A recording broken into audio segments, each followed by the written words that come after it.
This video is an excerpt from our weekly podcast. Go and watch the full podcast, check the link in the description of this video, or support us on Patreon at patreon.com/prettygoodgaming. Days Gone Right are gone after the fans, as I've headlined this. So you need a little bit of backstory on this story. April the 8th, Jason Schreier at Bloomberg reports that Sony rejected a pitch for the sequel to Days Gone months after the launch, owing to the lengthy development and critical reception. Those 2 points are important for the conversation upcoming. And a side note, by the way, the change.org petition for Days Gone 2 sequel has now amassed over 67,000 signatures, so that's gaining traction. I think I signed it at 13,000 last week. I think signatures on a petition are largely a waste of time because they don't necessarily convert into actual sales. But 67,000 signatures is still a decent amount of people wanting to play this game. It's signalling intent, that's for sure. 67,000 more almost guaranteed sales, you could say. If you're willing to sign a petition, then you're probably willing to buy the sequel. Anyway, leave that in Sony's hands for now, and we'll see where that goes.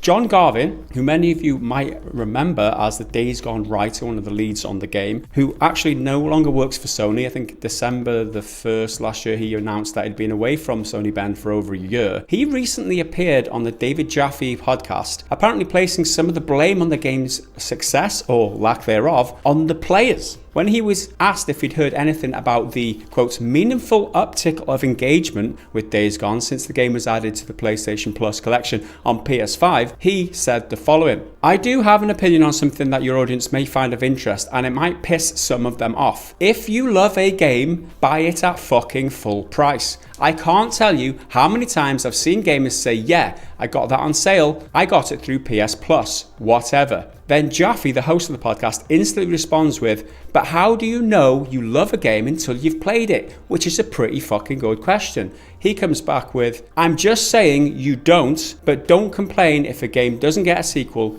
if it wasn't supported at launch. Henry, does he have a point, or is he just being ridiculous? And did he adequately respond to Jaffe's question? I think he does have a point, but he's articulated it very poorly, and this whole story really annoyed me. In case you don't know, David Jaffe is a...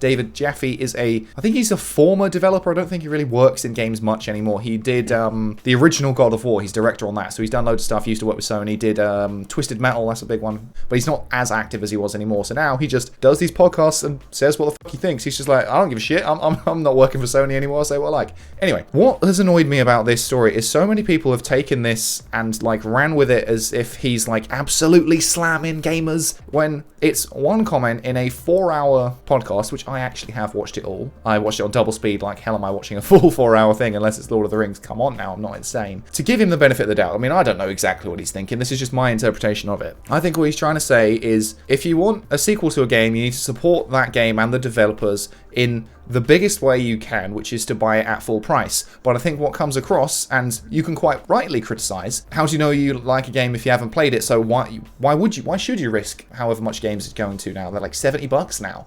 Why should you risk that much to maybe not like it? I think that's a perfectly valid reasoning. What he should be saying, and he's not saying it right, especially because he uses the F word, which makes it way more aggressive. If you want a sequel, support the developers, which is a more vague way of saying, buy the game from us at full price, merch, all that other crap, make sure you're interested. I think there's been a lot of hullabaloo around this, and I don't think it's fair. I don't think it paints the whole story or even his entire outlook on things, because it's a 4-hour conversation. They talk about loads of different stuff, and he doesn't dance around stuff as much as the previous guy in the previous story of this, which was what's his name?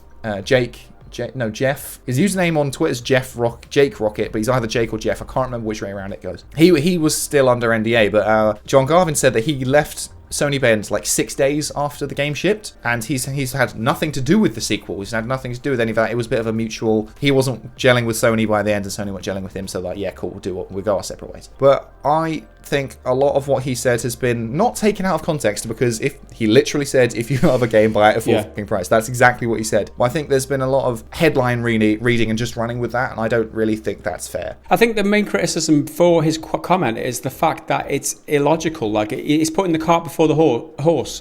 you cannot buy a game at full price once you love it, because to love it is to own it, and you cannot buy a game, you should not. What's the point buying a game if you already own it? If that means you already love it. So it's just the way he's termed it is wrong, right? I mean, you know, in his follow-up, he says, I'm just saying, don't complain if a game doesn't get a sequel if it wasn't supported at launch. Obviously, the people who bought it supported it. So who is he talking to there? Like, who's he criticizing? Like, this is the thing. It's a very poorly worded thing for the point I believe he's trying to make, which is, you know, support the game and the developers and stuff. So I guess if we take this as literally as possible, I got it through PS Plus, so you get it for free, because it was recently put on PS Plus for PS4 completely for free, and it's also on PS Plus Collection for PS5. So is he saying, if you like it and you played it through via that, then buy it properly, like buy it through the store or something? Is that what he's saying? Because that's a bit of a, you know, kind of long-winded way. Although it comes back around to what you were saying the other day. If we ever get a game for free, or like a free-to-play game, and you really enjoy it, you do sometimes you kind of feel, I want to give him a little something. You feel like you owe him something. Yeah, and I think what he's missing here is he's overlooking the fact that as the game gets played by more people, it is grown in popularity, and people invest in that franchise. And then you get to a point where a sequel is more feasible once more people have played it. You miss that around launch, when people, especially since the reviews weren't entirely glowing. They were like 71%. So he's overlooking that, and I think that's maybe so where some of the anger here is coming from, where he's missing the fact that reviewers did such a bad job on this. Personally, in my personal opinion, he's aiming some of the blame towards players for not buying it based on those reviews. Surely he should be looking elsewhere for the blame. Yeah, exactly. I think that's so relevant for this game in particular, because if you love a game, buy it at fucking full price. Well, if people has bought it at full price at launch on day one, the performance was dog shit for a lot, not everyone. You know, a lot of people it was a real problem. Loads of frame rate drops, loads of bugs and whatnot, which have largely, as far as I'm concerned, have been completely fixed, especially on the PS4 Pro and now the PS5 and soon to be the PC. My God, there's too many P's here, too many P's in a pod. I'm not saying I agree with his statement at all with buy it at full fucking price. No, I believe you should wait and buy and look at reviews and buy a game when you think it's appropriate, or like you make the choice. You shouldn't be shamed into it. He is right in the sense of if you want a sequel, you need to support the game financially. Literally, that is all that actually matters. This petition doesn't mean shit. People need to buy the game and prove that they are interested in it. But at the same time, there are plenty of problems with the game. Like, it's not perfect. I said that in the video. I think we touched on it last week. It's got its performance issues that it started with that have largely been fixed. But beyond that, it's got a bunch of story problems in the sense that the first section was very slow for a lot of people. And again, Jaffe and Garvin talk about this in this very podcast. Garvin's very upfront with like, this one didn't quite work, I would have changed this, would have changed this. So he already knows there's things he would do differently. I mean, as any creative does. But it's just a very aggressive way to say it. Well, he is a gruff white protagonist after all. What do you expect? You know what I mean? And again, they talk about that in the thing, and how like, we don't get that criticism at all. Like, there you go. What I want to move on to next is my kind of observation about around the whole monetization of this game. Now, I'm playing devil's advocate here, right? So the modern games industry is known for nickel and diming its players by double dipping on monetization. That's how modern AAA game normally gets monetization, right? However, this is Sony we're talking about, and their strategy, make a single player game with no additional monetization. But is that hurting the feasibility of a sequel in this instance? So the question is, would the opportunity for making additional revenue after a game's launch with microtransactions ease the reliance on launch sales? Because that's what the point that Garvin's making. So if they were able to monetize it additionally, would that mean that Sony would think, well, yeah, we can make more money off this in the long run? Or think about it this way, would you take a sequel on the condition that it has a focus on multiplayer and an online store that sells microtransactions? Well, I'll take the first part, which is if we did like monetizing this one. A lot of people were always asking for some story-based DLC, same with pretty much any story game which people like. They're like, yeah, I want more, give me some more. But it comes down to, if it didn't sell, it sold well, it made its money back, but because it was such a long development time, there was a lot of money to be made back. Making DLC is still expensive. You still use all the same assets and stuff, but you got to pay the people to make the damn thing. You got to pay the actors to be in it, and then all the promo and marketing, all that jazz. Is it going to be worth it for a game that, based on the critics, wasn't really that great,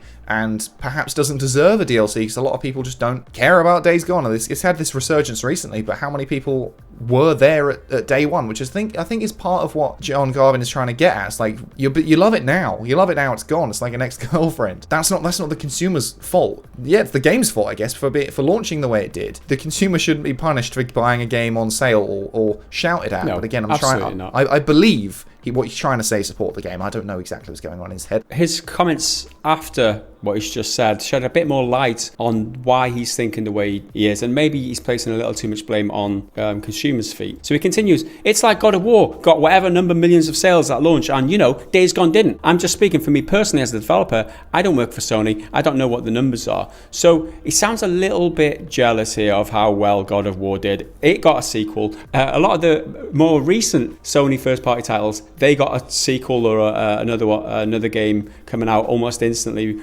Talking about Horizon Zero Dawn, Spider-Man Miles Morales was another one that came out. Greenlit almost instantly, whereas this one wasn't. Is he a little bit jealous here of?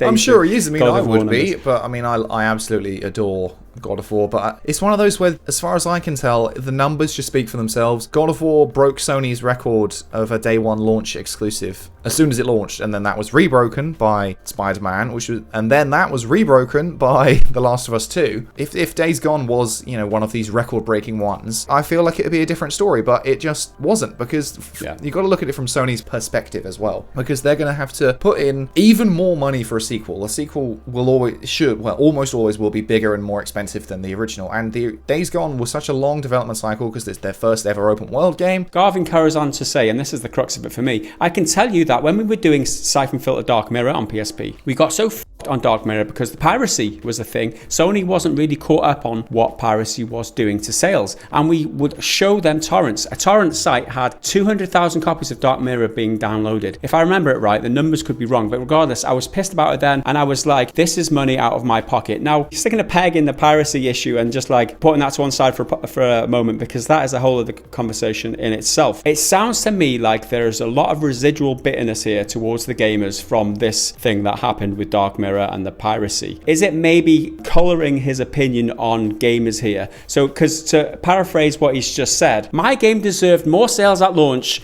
and that's your fault for not buying it because you loved piracy. Is he sounding a bit entitled? It does certainly sound like that, and I don't really think you can entirely blame him. I mean, it's not like a nice opinion to have. You shouldn't be blaming other people. But I can see where he's coming from, if that makes sense. Like, I don't agree. Literally, all it comes down to is money. If these 200,000 copies of Dark Mirror, if that it was an actual problem and actually took away from legitimate game sales, then fair enough. But generally speaking, I mean, I don't have any actual numbers in front of me, but piracy doesn't actually damage profits that much. I'm pretty sure I read that. It's not actually that harmful because people who pirate weren't going to buy the game anyway. Like that, they're not a consumer you lost because they weren't already on the bandwagon. It definitely does sound like he's better placed, but I can see where he's coming from with it. What he's doing is the people who love the game and bought it at launch, they're one thing. It seems like he's attacking them, which is wrong, really. He says it wrong, and that's the crux of why this was picked up by the news outlets. It's not the people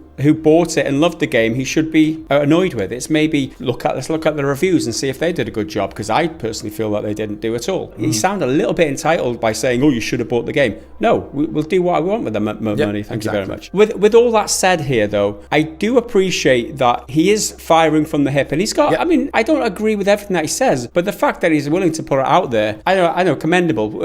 I mean, we're living in an industry where there's just too many bland PR communications given from industry people who are just towing the company PR policy. Give me someone who spouts their opinion and not afraid to say what they think. And it's good to see John Garvin being as open as that, because the Jeff Rock, what the fuck, the other guy's name, game director of Days Gone, he was much more cagey about it because he was under NDAs, because he was still with Bend when they were shopping around the idea of a sequel, and then obviously that fell through, so he knows things that Garvin doesn't, and this and that. But yeah, it's refreshing to see him being so honest about it. And to be fair to the guy, he does point out it might piss some people off, but I'm going to say this. It doesn't excuse anything. It's like saying, oh, I'm not racist, but blah blah blah. But he knows it's going to be a bit a bit risky. And then to kind of tie off this little piece now, Eric Jensen, who is currently still employed by Sony Bend Studio, who was Days Gone lead designer and someone who wasn't fired by Sony, he was a little more diplomatic talking about Days Gone players in a tweet yesterday, and he said the following: whether you picked up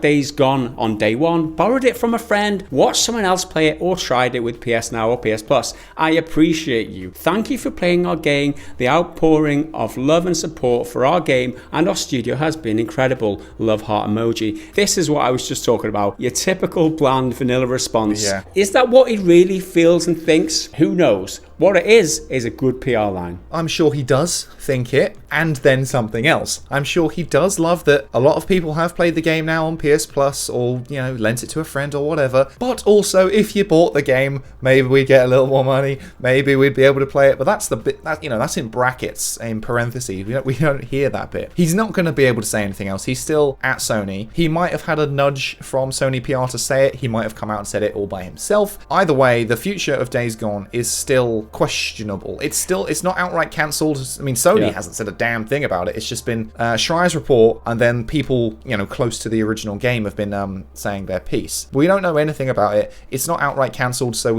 that's the current, you know, belief. Yeah. So it may show up at some point. Whatever shape or form Days Gone takes, if it does come out, it's going to be a completely different game to whatever it would have been originally. Yeah. Because the two directors aren't there anymore. They've completely left the studio. Whatever it is now, whatever it isn't now, is certainly not the same thing it was back in 2019 whenever they pitched it. There you have it. It wasn't entirely the best quote, let's say, from it's very Garvin, poorly worded. but it did raise a few conversation topics, that's for sure. And, you know, you've had our opinion. Let us know what you think down in the comments. Thanks for watching this video. If you want to go and watch the full podcast, head to the description of this video and you'll find a link to our new podcast channel, or head over to patreon.com/prettygoodgaming and get early access.